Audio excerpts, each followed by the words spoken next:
This is Critical Nonsense, our high-lowbrow show about culture, science, and tech. This week, I asked Joey about growing potatoes. And that's it.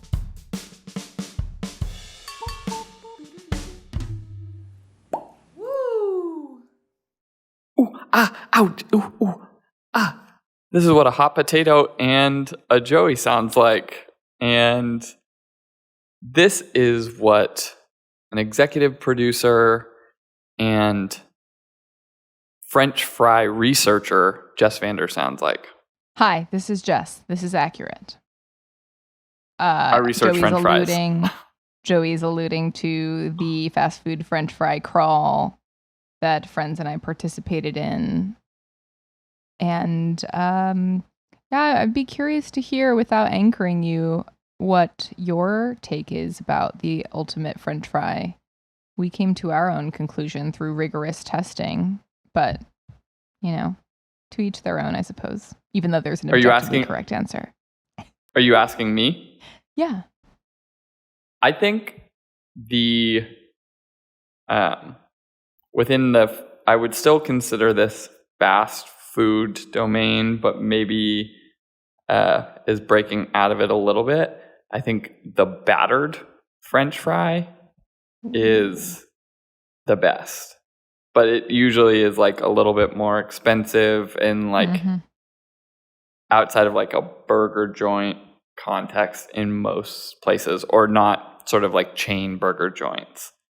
The battered French fry is superior. Fascinating. I hadn't known how to even describe the thing, but once you said battered, I was like, oh, I know exactly what you mean. Popeyes has to be an example of a battered fry. It has maybe Popeyes is, yeah. It has this these bits on the outside that is like just little bubbles. Yeah, little bubbles and little granules.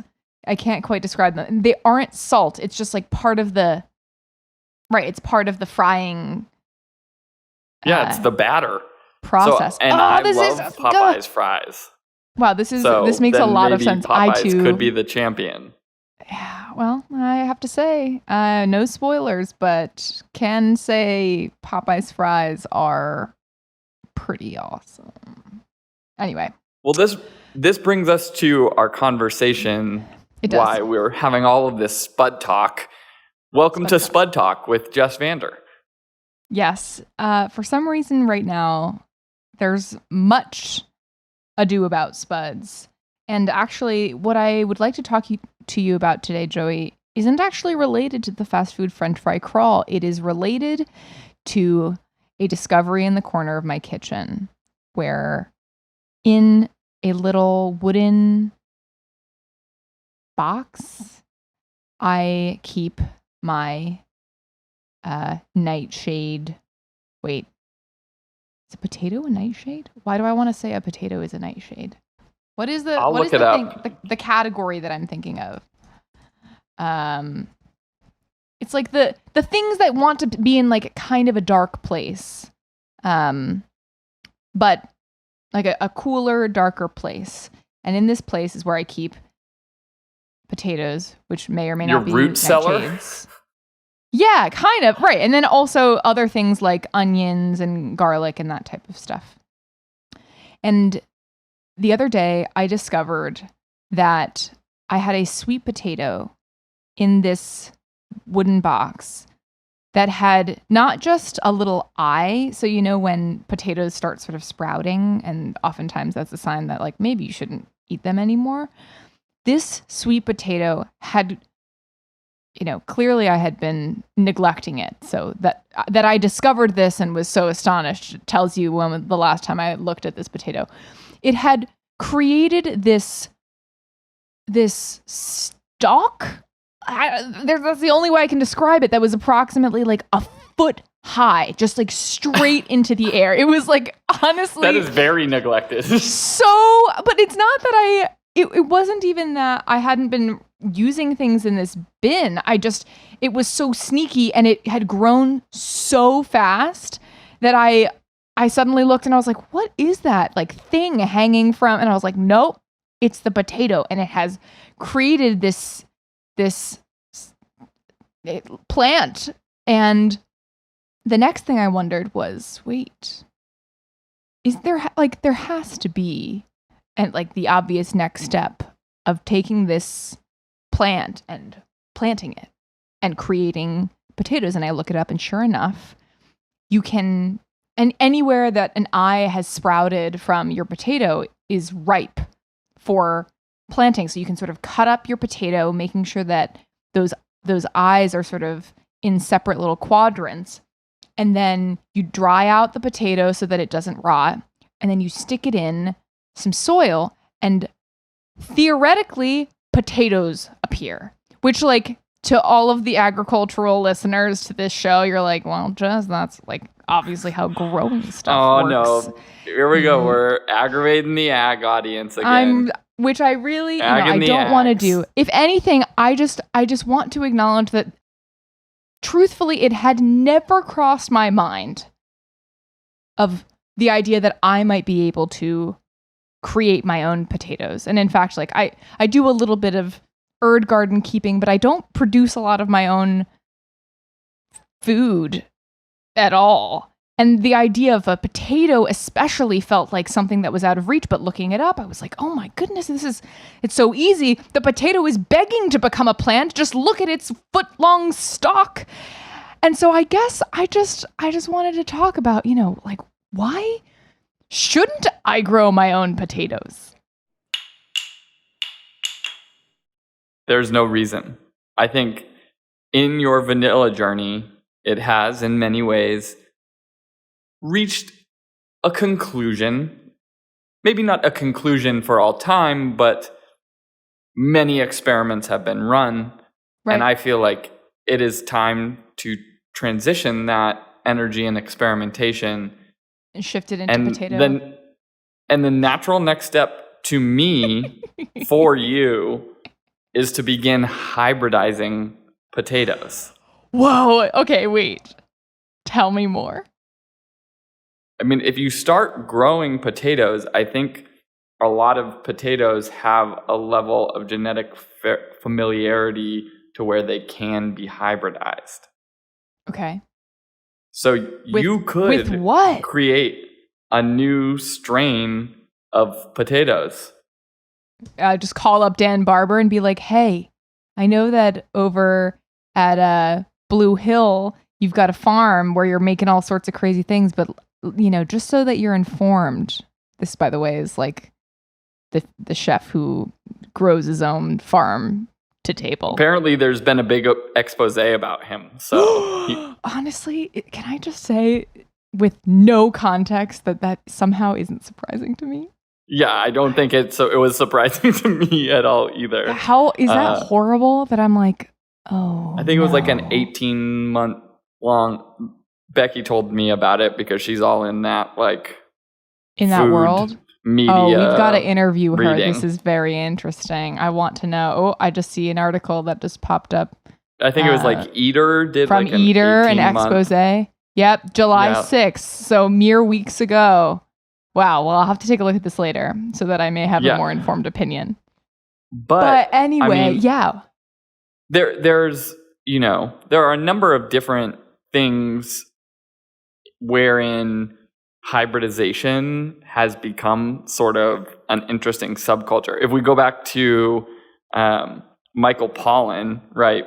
One of his books, The Botany of Desire, was about apples, tulips, marijuana, and wait for it, you guessed it, potatoes. And the impact that they've had on culture. When we think about things that have been significantly hybridized, even in popular culture, marijuana gets a lot of attention for desired outcomes in recent history, right? Mixing sativa and indica for certain desired outcomes, right? Relaxation, stimulation, pain management, altering levels of THC and CBD, et cetera, et cetera. Now, potatoes have significant nutritional and caloric value. So why can't you start hybridizing for the perfect texture potato for some specific occasion? some kind of trait, a special occasion potato. When is there not an specific occasion for potato. potatoes? I was going to say, I was like, I can imagine a potato working in pretty much every context or occasion. But what about it? For What if you make sure. the perfect French fry potato that also has amplified nutritional content? Maybe, I don't know. It already or- has ample nutritional content. Variegated color, like maybe I Cool. want some like streaks of purple in my like delicious potato. Purple or French potatoes are a fries. thing, right? Purple Yeah. potatoes are certainly a thing. Purple streaked potatoes. Right, Oh. but like Found. Purple veins. Purple veins. Purple veins. I just feel like in quick searching before looking at the categorization question, there are over 200 varieties of potatoes, at least that are, recognized in doesn't some even of the surprise quick me. search. Yeah. But they were sort of in the same way that like when apples came into, being a significant source of nutrition and fun, right? Alcohol, like were a major source of alcohol for a long time, in part because cider is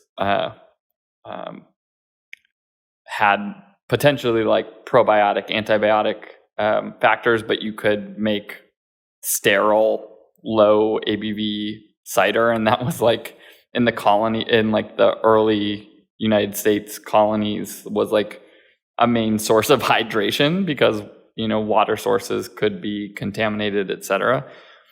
And so like I don't know, I feel like potatoes are interesting in that like we have a handful that we will see often in grocery stores, but I don't think like most people are thinking about distinction in utility for differing dishes, or at least maybe I don't want to project, but like people in like my orbit growing up and things like that, I don't think my mom was like making a distinction between like russet and golden potatoes or things type. like that when making mashed potatoes. It was like, I got some potatoes. Here are Great. the potatoes. These are potatoes.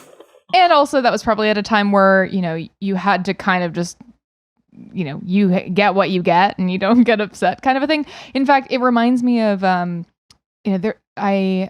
recently have been cooking a bunch out of Eric Kim's new cookbook, Korean American. He is a Korean recipe American developer and writer and a Korean American. And he tells a story about how, when his mom first came to the States, she went to the grocery store and they didn't have any of the things that, like, not even just like, not having the exact brand, but like certain foods just didn't exist. And one of those foods was, I don't know if I'm pronouncing it right, but it's, I think, called like a goguma. It's like a specific Korean sweet potato that is used in certain dishes, and like that just wasn't an option. And so she had to make do with what she had and use just like a different type of potato to try to emulate a similar dish. But of course, it's just not going to have the same flavor if you don't like. There's just like a certain set of things that like if you don't have those exact ingredients, you're just not going to get the taste that you're thinking of. But you might get something, either similar or like a substitute for that. Anyway, and it just got me thinking, like, another potential avenue for this is not even trying to come up with something new, but to bring not introduce some crazy amount of biodiversity in a place that it would not be welcome, but like, could I myself keep a small stash of potatoes that otherwise don't exist in common grocery stores? Can I produce something that would otherwise be really hard for me to get? That could kind of be an interesting way. Yeah, I mean, I think it, like, even in these instances, right, like where it feels like tubers as a category that potatoes are coming from, like there is quite a variety internationally, right? Like ube or taro, right? Mhm. I don't know if taro is a tuber or not, but I believe ube is. And Taro is a root, which is I mean, think different potatoes than a are roots tuber. also. Is that true? Yeah. But Oh, confirmed tuber, but it's completely Emerson- different than the potato. It's far enough. Yeah. And ube may also be like far enough separated, but it's interesting to see sort of like different cultures, sources, and uses. Like Emerson has been getting ube pancakes that we found through like Whoa. Asian food, like on, I think we get it from Umami Cart. Looking it up. They're delicious. And there's like Supermoon, the bakery in New York, also has a ube ice cream that they've been producing this summer. Soft Swerve also. Ube ice cream. Huge fan.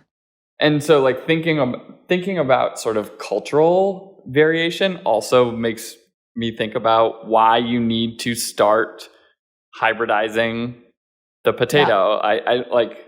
I'm committed to the fact that since I'm not doing it and you're like, I'm not doing it, but I need someone else to do it. And you have the particular type of energy and attention where focused on a specific challenge like this, I have faith in your ability to accomplish something delightful that you need to begin making some new hybrid potato. And so the answer to the original question of why are you not growing your own potatoes is because you didn't have this thought of hybridizing until now, in which case there's no reason. You're like, Jess, I have a great idea. You should hybridize potatoes. So definitely do and that. Let me eat them. And then we'll market them and you'll become rich and famous, and there'll be articles in Eater written about. Oh my goodness. Your Honeycrisp. Hello. I was about to say. The Honeycrisp potato lady. I'm going to do what branding did for apples for potatoes. Yes. Where I name brand the potato type. Oh, that's so outrageous. You never know. I mean, you never know. The Japanese have been doing things like this and interesting, right? Like they're square watermelons. The special berries. Oh my gosh, have you seen the oishi berry? This is one of my favorite things to admittedly joke about because it's absurd, but maybe great. It's oishi, the omakase berry, now available at Whole Foods Market. They sell a pack of maybe it's like 10 strawberries, and it's something like $50. When you said oishi, I was thinking like oishi vei, and then I was also thinking that this may be an opportunity for you to bring your Chinese cultural heritage and your Jewish cultural heritage together through your potato hybridization. Latkes topped with chili crisp. Actually, wait, that sounds so good. What? Oh my god! And you get to like have a fun pun name that also brings your two cultures together. Okay. Which is what? I don't know. We have to figure out the utility of your particular potato. Okay. We need to hone in on an occasion where a potato should be, but currently is just missing some aspect of. I mean, there could be an argument that someone could make that the potato is perfect, and there's nothing to be done to make it better. I know. And to those people, I would say, open your mind. Okay.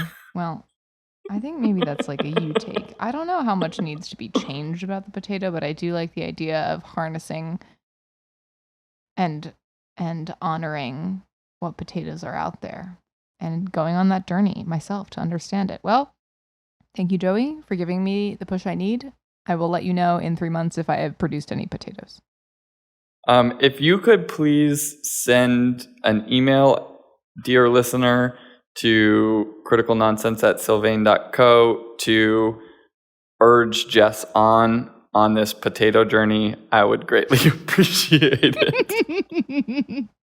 I just need moral support. So if you could write me a letter that just, really is encouraging, that would really mean a lot, because who knows, I might get ideas down. or desires about specific characteristics of potatoes in which you should hybridize to resolve, that's also welcome. Thank you, dear listener.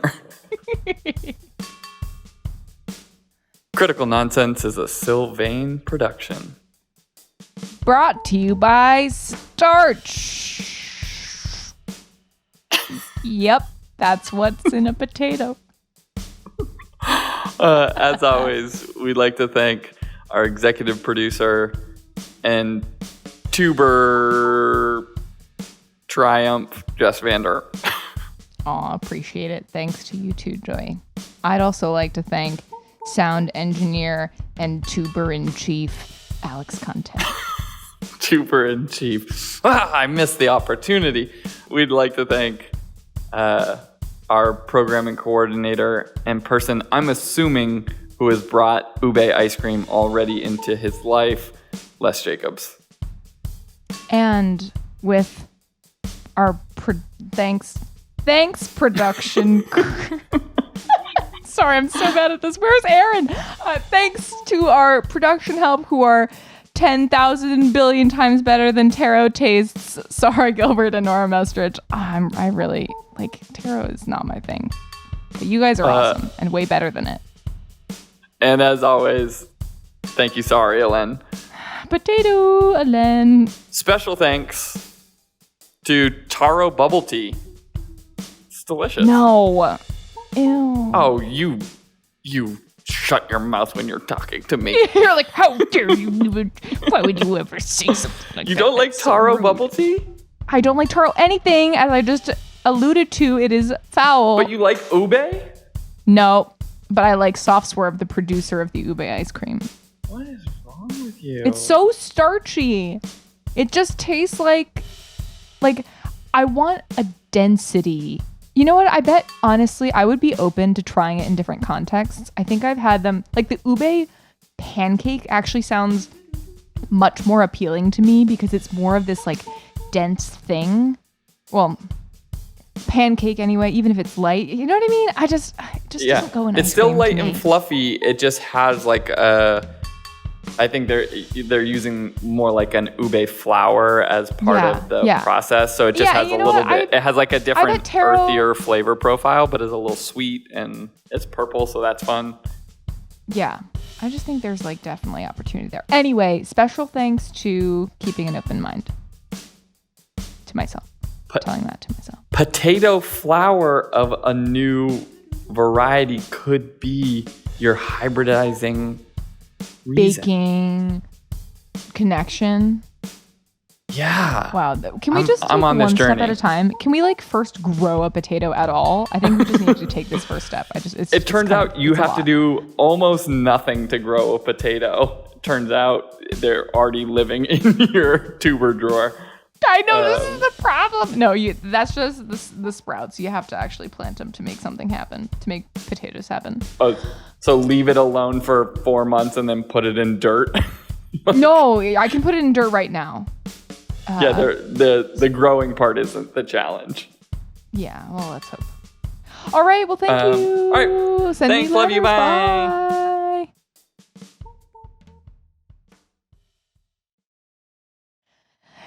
That's a wrap. That's a spud.